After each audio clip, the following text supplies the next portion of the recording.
All day, every day, the thoughts you are focused upon, whether it is past, present, or future, whether it is a person, whether it is a place, whether it is a thing, whether it is a philosophy, whether it is an economy, whether it is a government, it doesn't matter what you've turned your attention to. It is certain that whatever it is, you're getting play-by-play feedback about whether this activated thought that you've got going on is beneficial or detrimental to you. Because your life has caused you to reach into new places. And then all day, every day, you've got this measurement going on to see how well you're reaching into the new place that life caused you to reach to. The best way of saying it is life has caused you to expand. The larger part of you, the inner being of you, has already taken that vibrational leap forward. And if you don't bring the rest of you along, then you feel the discord and you don't feel good. In short, if you are to live the joyful life that you have come forth to live, you've got to keep up with you. And we don't know any of you who can keep up with you when you're looking back. If we were standing in your physical shoes, we would spend so little time looking into the past, it would be as if we were born today. We would spend so little time thinking about anything that had happened before, because everything that happened before your frequency was where it now is.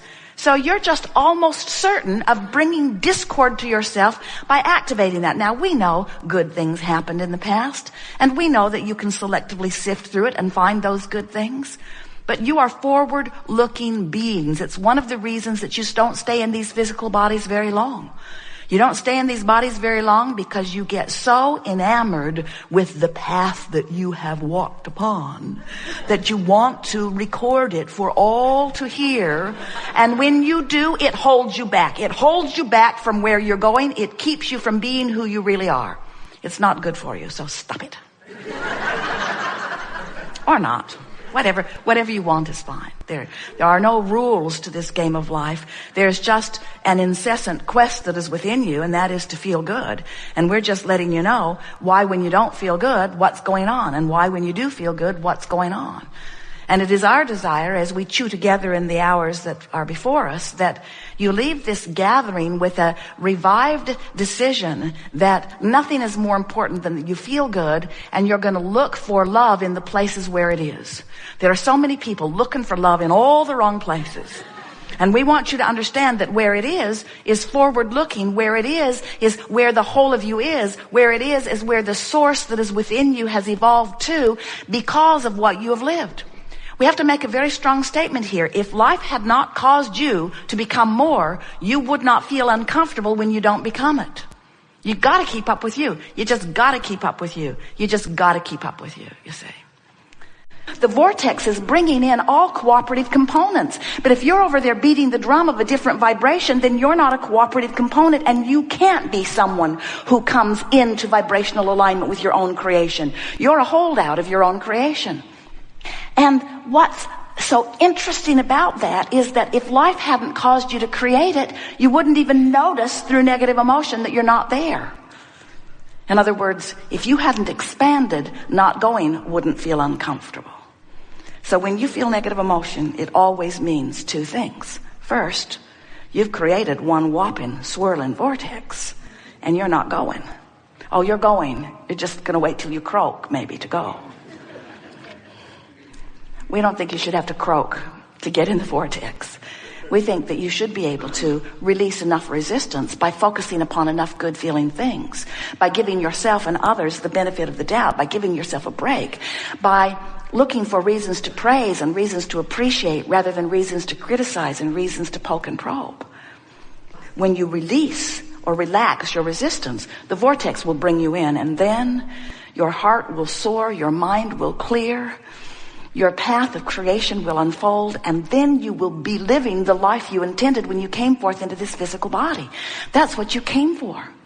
So, we bring up this trail of thought because a trail of thought really is what your beliefs are about. A belief is only a thought you keep thinking, but we want to add a new phrase to that statement that you've been hearing us offer for a while. A belief is a vibration that you continue to activate for some reason.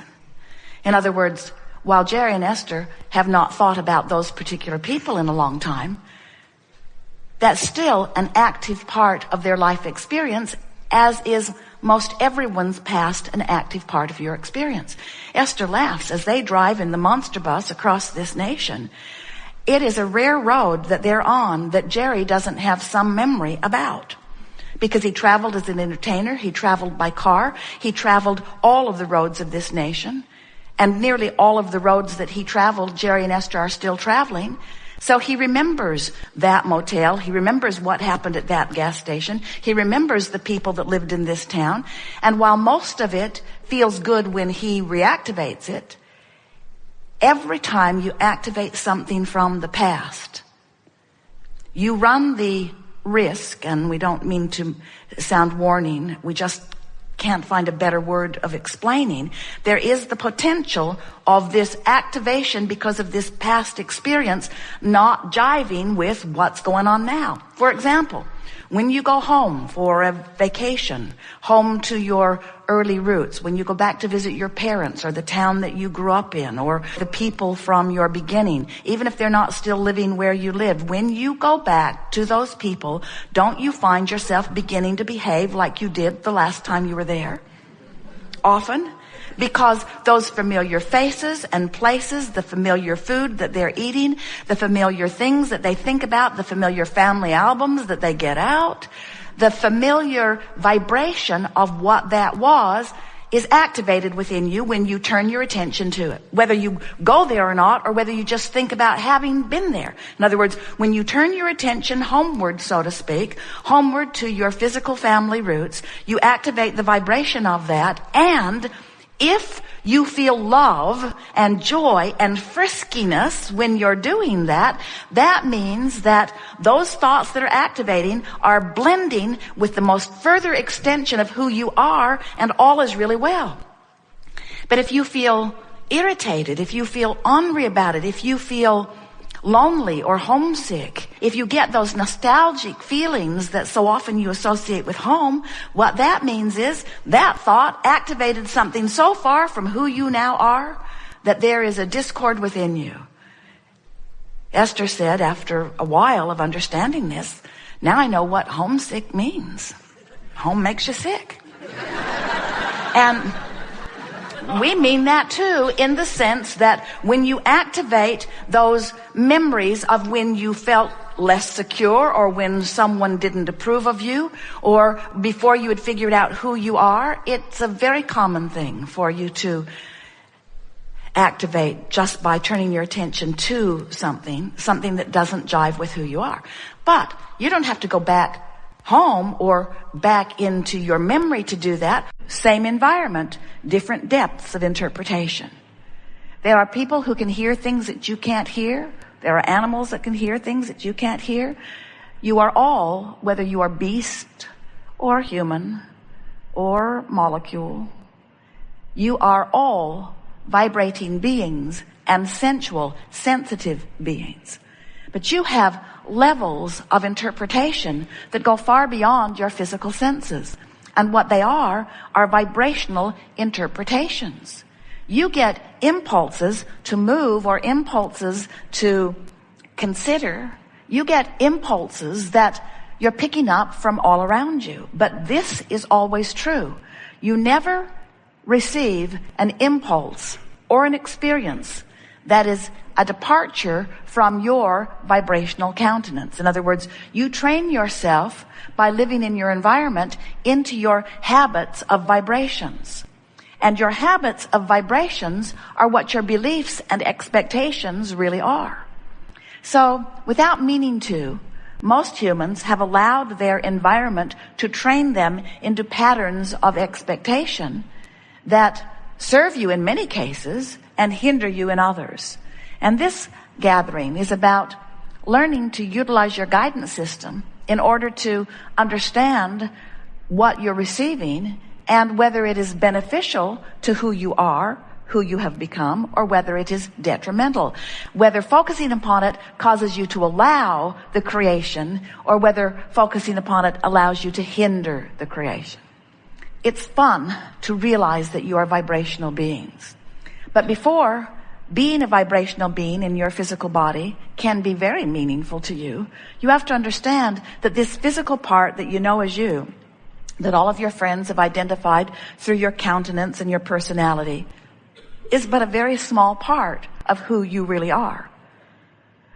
Because while you are in this physical body, there is a larger part of you that is source energy, vibration, non-physical. And that part of you, man has been calling it soul. Sometimes man calls it source or God. But that non-physical part of you is by far and away the larger, dominant part of you. And that part of you knows your well-being. That part of you has been accumulating since the beginning of your existence, and that's so far back we couldn't even begin to define that for you. Since the beginning of your existence, that part of you has been garnering and gathering and focusing upon the very best that your life experience has been able to hone out. In other words, this source energy is a vibrational vortex of well-being that defies physical human description. We just can't give it words, but sometimes your physical senses feel it, and you recognize it as love or appreciation or joy. Those moments of exhilaration are the best interpretation that you ever are able to utilize in order to define this vortex of well-being that really explains who you are. So in those moments that sometimes flash in your experience, where you feel that exhilaration, where you feel that feeling of at oneness, when you feel that satisfaction that is so warm and beautiful that it is like a hug of loves or appreciation from the inside out, when you feel that rapture that you would maybe define with the words well-being, that's a moment when there's no resistance within your physical countenance and you've allowed a perfect blending between you and you. That perfect blending between you and you is what we call allowing. And the art of allowing is just figuring out how to do it. We're not trying to get you to hook up and stay there. You do that when you're only non-physically focused. But as long as you're here in this physical body, you've come with the purpose of exploring the contrast, because the contrast helps you and us to focus. When you know what you don't want, when you worry about your world ecology or your world economy or anything that is going on in your world, personal or broader, when you worry about it, you launch a request for the improvement that matches the degree to which you have worried. So those who worry a little ask for a little improvement. Those who worry in a big way ask for big improvement. And as billions of you are upon this planet in any moment of time, you are contributing mightily to this vortex of creation that future generations will spring forth from. That's why you don't need to worry about your planet petering out or about your world diminishing or about the bad parts of your world taking over. The bad parts of your world cannot take over because the best parts of your world are being synthesized from the mix. And the best parts of your world are going into the vibrational escrow, and Source is holding them, and new generations will be born from that pool of knowledge. So do you get it? Can you feel this assembling of cooperative components? Can you feel the doneness of what you've asked for? Do you know your veritable fortune, the bodily conditions that you seek, your lovers, all things that you're asking for have already been gathered and are lined up, waiting for you to enter the vortex where you have visual awareness, sensual awareness of them. You can't set your radio dial on 6:30 a.m. and hear what's being broadcast on 98.7 FM. You got to be in the vortex in order to see the combining and cooperative components. Do you understand? So if you are in despair or fear, even though what you want has gathered, you're so far from it you can't see it. That's why you don't believe it. You don't see any evidence of it. If you're angry, you're still not seeing it. Probably wanting it more, but still not seeing it. When you're in frustration or overwhelmment, you're not in the vortex. You're not allowing yourself full vision or manifestation. You're not allowing it to unfold into your experience. When you get into hope, now you're in the vicinity. When you are feeling hopeful about something, even though you haven't seen it, that means you've released enough resistance. And in the releasing of resistance, you are cooperating enough